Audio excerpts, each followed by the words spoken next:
to do. But Paul was not doing, Peter was doing that. But Paul was saying, no, we don't have to do that. He stood up to Peter.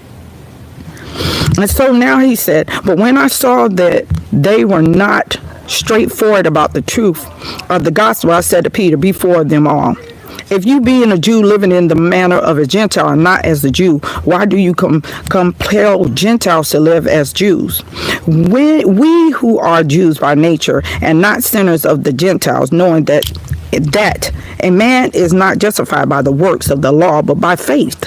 And in Jesus Christ, even we have believed in Christ Jesus, that we might be justified by faith in Christ and not by works or law. And see, that's why Paul had this conversation with Peter. He was letting him know. Justified. And I was like, justified by works of the law. And it's basically for being declared righteous. We are made righteous through what God had did through faith, through Jesus dying on the cross. And we're not saved through rules, legalistic ways of thinking that you got to wear a dally. You can't come. And even if a person come and they in the church and they smelling like alcohol, well, we got to wait until we get them straight and right. That ain't what gets us saved. It's the heart. It's the heart God's looking at. That's what God was saying. I love God because he was letting me know, Teresa. I was saying, God, this is too strong of a, I was being honest. I said, God, you stepping me out here with some stuff. But he was like, you do what I tell you to do. And even in your mess ups, I'm going to still be there. And even in the midst of that, you be there. I'd rather mess up and be here. I'd rather maybe learning and growing and stuff and do what God tell me to do than hold back. Because I was like, God, I'm a little intimidated about YouTube. And he's like, I want you to do it. Do what I tell you to do. I'll show up. I know that you feel a certain way. It's going to be like that until you grow. But you got to go by faith.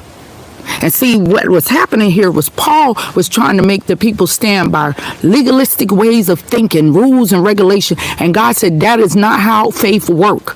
Faith without works is dead. I need for you to move by faith, not your emotions, not things you do. You're not going to get people saved by the things that you think, or if I set up this perfect, they'll get saved.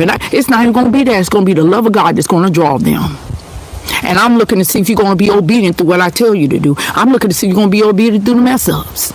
I'm looking to see, Teresa, I already knew you was going to do this, but are you going to be steadfast? Are you going to jump off and say, this is just too much for me. It's easier on this platform than that one. God said, no.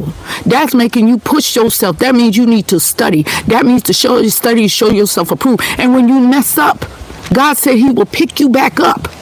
And even in the little bits of mess up, God got us. He said he'll never leave us nor forsake us, but I'm still going to love. Look how Paul